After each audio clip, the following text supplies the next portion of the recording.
नमस्कार, मैं हूं विशाल यादव। सत्ता के अहंकार में मगरूर इस सरकार का आज अहंकार टूट गया है। दोस्तों, आप सभी लोग देखना चाहेंगे, चलिए मैं आप सभी को दिखाता हूं।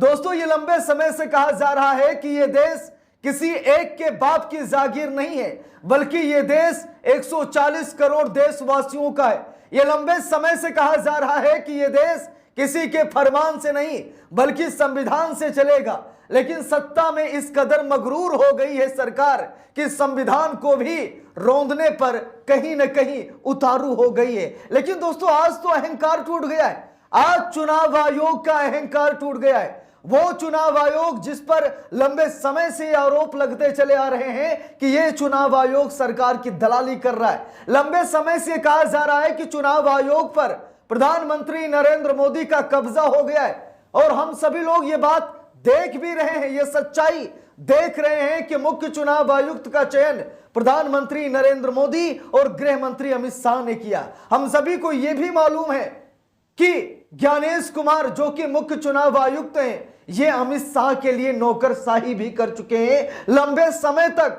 मोदी शाह के साथ भी रहे हैं। दोस्तों, हम सभी को मालूम है कि चुनाव आयोग का हर कर्मचारी इस समय सरकार का कर्मचारी है, क्योंकि अब चुनाव आयोग पर सरकार का कब्जा हो गया है। सरकार ने मुख्य चुनाव आयुक्त और चुनाव आयुक्त की नियुक्ति का कानून बना करके चुनाव आयोग को अपने कब्जे में ले लिया है। दोस्तों, ये बात तो सत्य है कि बिहार का विधानसभा चुनाव को जीतने के लिए भाजपा ने एड़ी से लेकर चोटी तक जोर लगा दिया है। यहां तक कि वोटर कार्ड को लेकर भी बिहार में घमासान जारी है, जहां पर चुनाव आयोग ने कहा कि आपको नागरिकता भी चेक करानी पड़ेगी।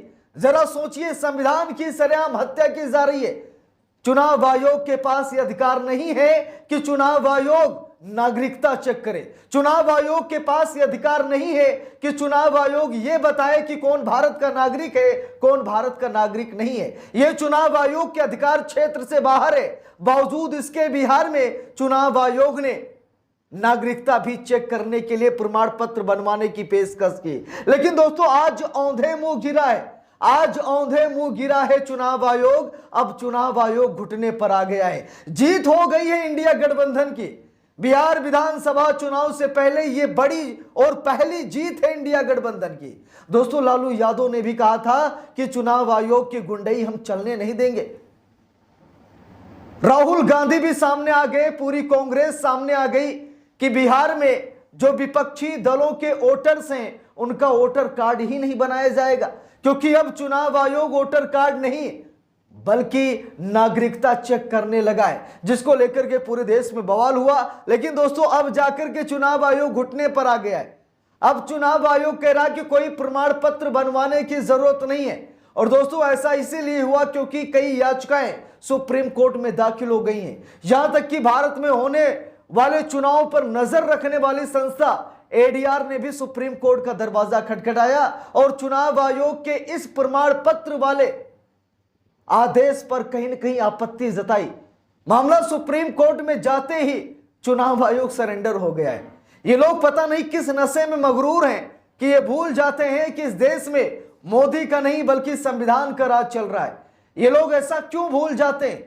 जब मामला सुप्रीम कोर्ट की दहलीज पर जाता है तो ये घुटने टेकने पर मजबूर हो जाते हैं। दोस्तों, यहां पर देखिए, वो चुनाव आयोग जो अभी तक बिहार की जनता से प्रमाण पत्र बनवाने के लिए उन्हें मजबूर कर रहा था, लेकिन अब देख लीजिए वही चुनाव आयोग क्या कह रहा है। देखिए, यहां पर लिखा भी है, यदि आवश्यक दस्तावेज तथा फोटो उपलब्ध नहीं है तो सिर्फ गणना प्रपत्र भरकर बीएलओ को उपलब्ध करा दें। जरा देखिए, अभी तक चुनाव आयोग कहता था कि प्रमाण पत्र बनवाइए, आपको भारत का नागरिक होने का सबूत देना पड़ेगा, तब जाकर के आप बिहार विधानसभा चुनाव में वोट डाल पाएंगे।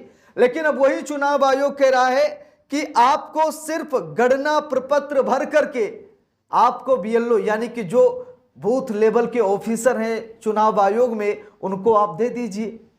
यानी कि एक साधारण सी प्रक्रिया। अब फॉर्म भी कौन देगा? चुनाव आयोग देगा, बस उसको भरकर बीएलओ को ही देना है। अब दोस्तों, यहां पर चुनाव आयोग घुटने पर आ गया है। वो चुनाव आयोग जो अभी तक फोटो मांग रहा था, वो चुनाव आयोग जो आपकी नागरिकता मांग रहा था कि आप भारत के नागरिक हैं या फिर नहीं है, और दोस्तों इसके आड़ में बहुत बड़ा खेल रचा जा रहा था। जो विपक्षी दलों के वोटर्स थे उनके नाम को काटने की कोशिश की जा रही थी कि विपक्ष को वोट पड़ेगा नहीं, विपक्षी वोटर्स के वोटर कार्ड ही नहीं बनेंगे, उनका नाम ही नहीं आएगा वोटर लिस्ट में, वो वोट ही नहीं डाल पाएंगे, जिससे कि बिहार में बड़ी आसानी से सरकार बना ली जाएगी। लेकिन ये मनमानी नहीं चली, इस मनमानी पर पूर्ण विराम लग गया है, इस मनमानी को रोक दिया गया है। नहीं दोस्तों अनर्थ हो जाता, नहीं तो लोगों के अधिकारों को छीनने की पूरी प्लानिंग बन गई थी। वो तो अच्छा हुआ कि विपक्ष इतना मजबूत है कि आज हर एक मनमानी को फेल कर रहा है, और ये बड़े गर्व की बात है दोस्तों। आज लोगों को उनका अधिकार मिल गया है, आज लोगों को वोट डालने का अधिकार मिल गया है, उन्हें भी भारतीय होने का सबूत मिल गया है। नहीं तो ना जाने कितने लोगों की जिंदगियां ये चुनाव आयोग बर्बाद कर देता। दोस्तों कई बार हमारे देश के न्यायाधीशों ने भी कहा है कि चुनाव आयोग को इतनी शक्तियां ना दी जाएं कि चुनाव आयोग मनमानी करने पर उतारू हो जाए, चुनाव आयोग ये डिसाइड करने पर मजबूर हो जाए कि हम किसे प्रधानमंत्री बनाना चाहते हैं, हम किसे मुख्यमंत्री बनाना चाहते हैं, हम किस पार्टी को जिताना चाहते हैं, यानी कि सारा कंट्रोल जनता से छीनकर चुनाव आयोग को ना दे दिया जाए। यहां तक कि पूर्व सीजेआई डीवाई चंद्रचूड़ ने भी वन नेशन वन इलेक्शन पर बहुत बड़ी टिप्पणी की है।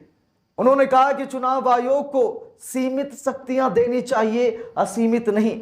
इतनी शक्तियां चुनाव आयोग को ना दे दी जाए जिससे कि चुनाव आयोग खुद को संविधान समझ बैठे और अपने हिसाब से काम करने लगे। लेकिन दोस्तों आजकल कुछ ऐसा ही हो रहा है।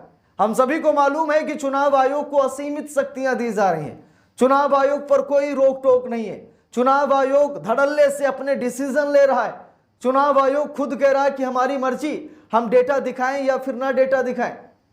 अभी तक था दोस्तों सालों सालों तक डेटा संरक्षित रखता था चुनाव आयोग, लेकिन अब चुनाव आयोग कह रहा है कि अब डेटा भी हम, मतलब कि अगर रिजल्ट आ गए हैं तो अगर आप कोई मतलब याचिका दाखिल नहीं करते, कोई आरोप नहीं लगाते, तो हम डेटा को डिलीट कर देंगे। अब यहां पर यह भी बहुत बड़ी मनमानी है। वो चुनाव आयोग जो अभी तक कहता था कि जब तक ईवीएम का डेटा डिलीट ना किया जाए, ईवीएम का डेटा डिलीट ही नहीं हो सकता, अब उसी चुनाव आयोग के पास लोकसभा चुनाव का डेटा नहीं है, उसी चुनाव आयोग के पास हरियाणा, महाराष्ट्र, मध्य प्रदेश, राजस्थान, छत्तीसगढ़ का डेटा ही नहीं है। जब उससे डेटा मांगा जाता है तो कहता डेटा है ही नहीं, डेटा देने को तैयार ही नहीं हो रहा है। तो दोस्तों ये जो मनमानी चल रही है ना, इस मनमानी पर अब पूर्ण विराम लगाने का समय आ चुका है। इस पूरे मामले पर आप सभी लोगों की क्या राय है, आप लोग कमेंट करके जरूर बताइएगा। वीडियो को लाइक शेयर, अगर चैनल पर नए हैं आप सभी लोगों से गुजारिश है कि चैनल को सब्सक्राइब करके सपोर्ट जरूर करें। मिलते हैं दूसरी वीडियो में, तब तक के लिए बहुत बहुत धन्यवाद।